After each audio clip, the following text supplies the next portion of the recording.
Good morning all. Have you ever pondered on the nature of illness? I do hope so if you're an aspiring healer. Well, let's ponder together.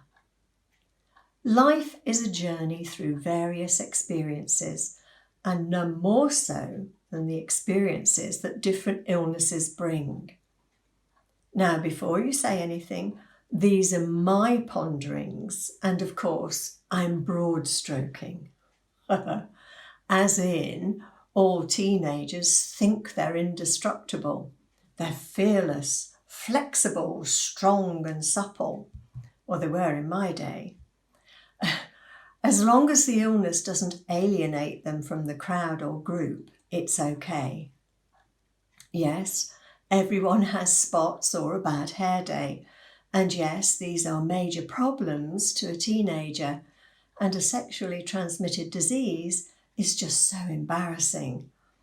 And, of course, being a teenager is mostly lived out in their minds. That's why they suffer from depression, self-worth issues, image problems, whatever. An easily treated STD can create no end of mental anxiety for them, but not as much trouble as wondering about what to wear on Saturday night or if they'll pass some exam. It's the age of ifs and if-onlys. Now, in your 20s, you don't have much time for illness. It's about finding a mate and working your way up the career ladder. Anything you do have is obviously stress-related due to the pressure of work or not finding the right partner. So much pressure, yet most of that's in your head. It's the pressure to conform that you put yourself under. In your 30s, you must be at the height of your career and simply can't afford financially to be ill or take time out because some other bugger will nab your throne. Again, burnout caused by stress related to imaginary catastrophic financial demise or an imaginary coup from your second in command.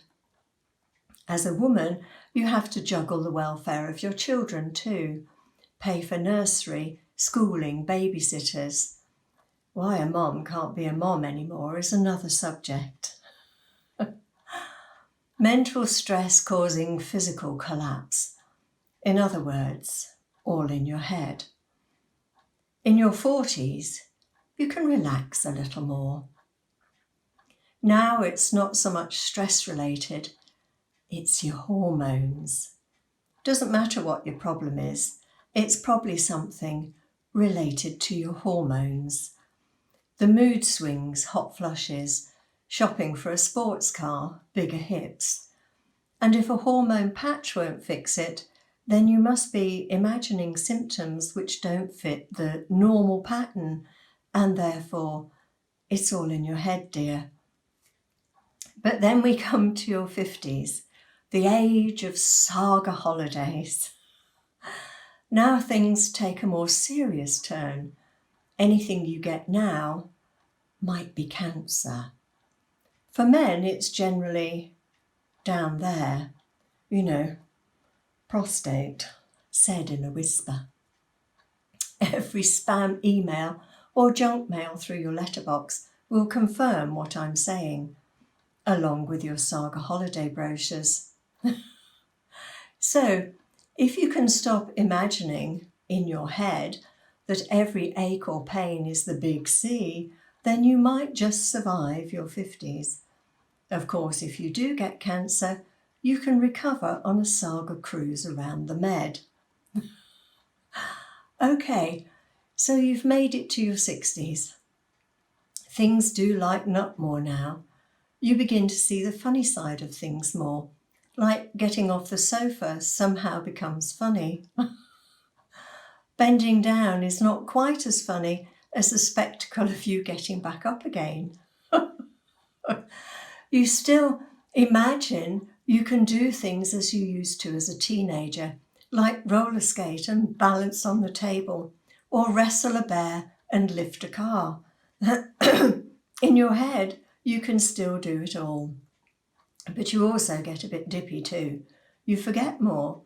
But then why remember half the stuff? It's all rubbish. You don't see quite as well. But then you've seen most of it already, and the new stuff has to be filtered anyway, because most of it's rubbish.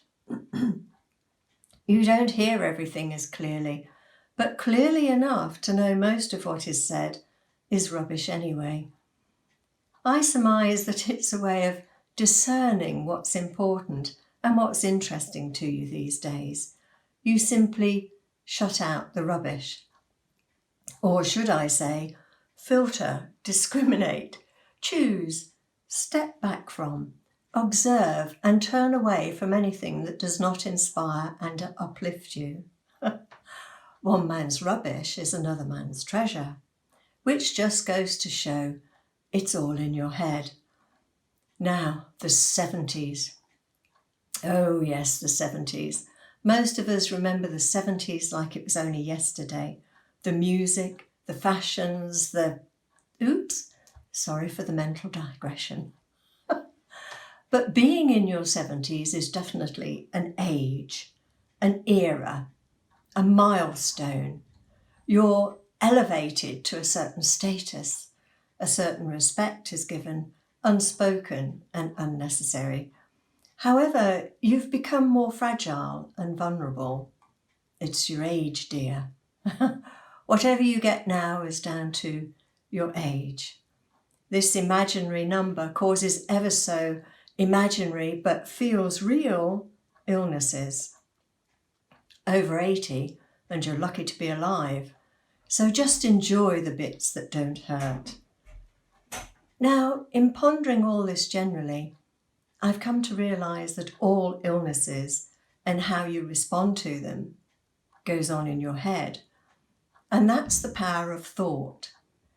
So an excellent way to keep your thoughts positive, inspiring, challenging, inventive, creative, happy and healthy is to use your chikara-reiki-do energy on yourself every day.